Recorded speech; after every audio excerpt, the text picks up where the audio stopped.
So when you take a look at the pillars of the conference, and one of them is Michigan prepared, I automatically think about our cities and our municipalities, and have we here in Michigan set them up for success in the future. And we've been talking a long time now that our cities are weakened a bit just in terms of looking financially. And so Tony, let me start with you. Kind of give us a big picture of where we are and when it comes to municipal finance and how we're doing. Yeah, I mean, one of the things we're really struggling with is the underpinnings of the system itself. It really doesn't work. It doesn't track with the economy. So there's this mistaken belief right now, because generally people have a positive feeling about the economy, that our cities must be doing good. And that's just not the case. So what we've been trying to do is really get folks to understand the disconnect between those two things, because at the end of the day, we're not going to have a strong economic foundation without strong communities. Kathleen, have we set our cities up to succeed? Absolutely not.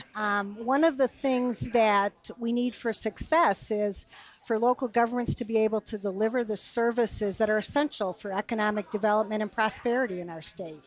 And the revenue systems that are in place now don't allow them to increase their revenues and deliver the services that are necessary. So we look at the revenue sharing, and obviously because we had the recession in 2008, 2009, have we even recovered from that, Tony? And then we're looking beyond. It's not if, it's when the economy takes another downturn. Where are we kind of situated? Yeah, you kind of have two things working in tandem. One is the revenue sharing, which comes from the state, underfunded over $600 million a year, cumulative total over $8 billion. That's not finding its way to cities. What we really is going to impact us even harder, though, is the way we do our property tax system, because it can fall without limit. And once it falls, it's stuck at those lower levels. And that's what's really going to devastate us in this next recession. We got to start thinking differently about how do we make those strategic investments so we have those services that Kathleen was just talking about. Because when you think about where businesses want to locate and where people want to live, those are the things they look to first. And if we can't provide them, we're going to lose. And right now we're 50th in the nation. 50th in the nation? Yeah. How long have we been at that level? That's a good question. I don't know that, but it's been for some time now. You know, Kathleen, when people say, well, we need the funding, or we need the funding to come back up to the levels that they had been in the past, people might say, well, you're just trying to throw money at the problem. What if people did things in a different way that cut costs?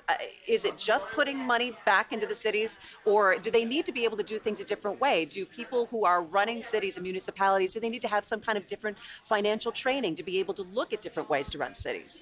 Well, there's a little bit of both, and local governments have done a lot to be more efficient and more effective, but we've got cases in Southeast Michigan where revenues are half of what they used to be a decade ago because of the challenges in the tax structure.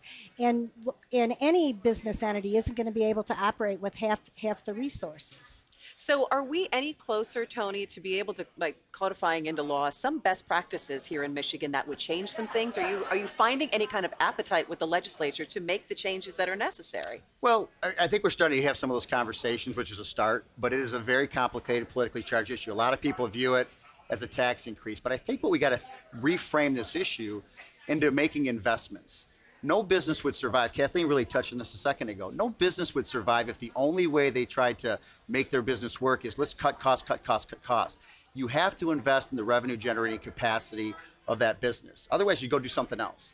But in government, all we do is say the only way home is to cut, cut, cut, cut, cut. And what we miss is by cutting those services to balance budget, it actually compromises the revenue generating capacity of that community, because those taxes are based on the value of that community. So if you're not providing those critical services, if it's not a place people want to be in, you actually have a detrimental impact rather than a balancing impact. We got to stop making cheapest synonymous with best.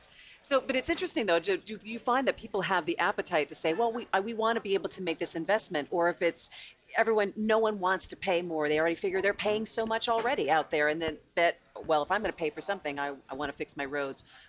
Why is this a tough issue sometimes, I think, for people to kind of wrap their head around, Kathleen? Well, first of all, people don't realize how much these services cost, and they take them for granted. But the other issue is because we haven't had enough money over the past decade or so, we've underinvested. So now bringing these systems back up to the standards that we'd like, it's going to cost a lot more money. And when people hear costs more money, you know, people are always saying, well, we've got to pay out some money for education if we're looking at trying to reform K through 12 education right now. Tony, when you take a step back and you look at where Michigan stands in terms of the large issues that we have to tackle, where would you say in terms of looking at our cities and municipal finance, where would you say that that ranks? Well, I'm probably biased, but I would say it's really at the top of the list, and for this reason. What's the common denominator for all things? It's strong communities.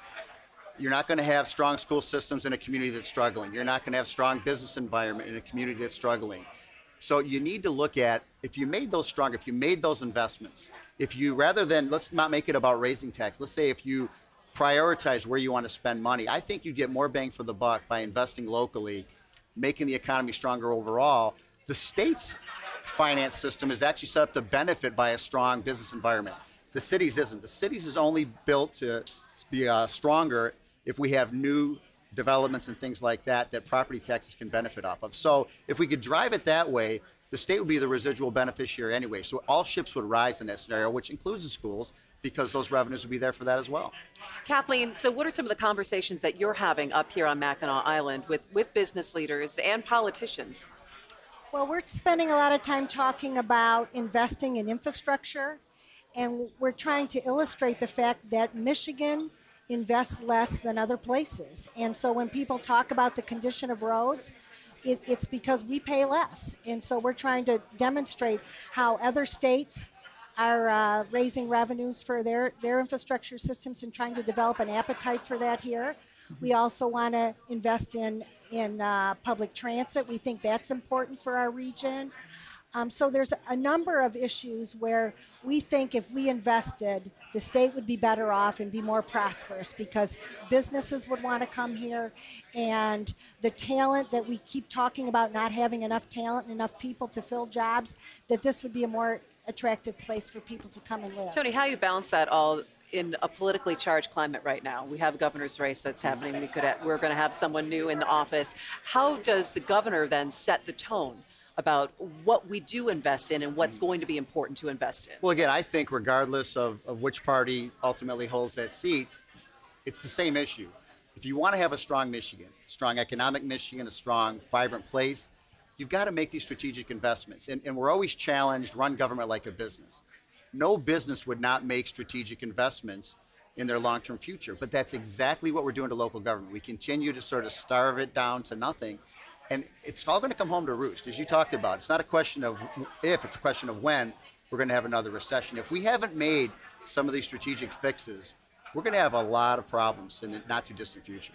All right, Tony Minghine, the COO of the Michigan Municipal League, and Kathleen Lomako, Executive Director of SEMCOG. It's good to see both of you. Thanks for joining me.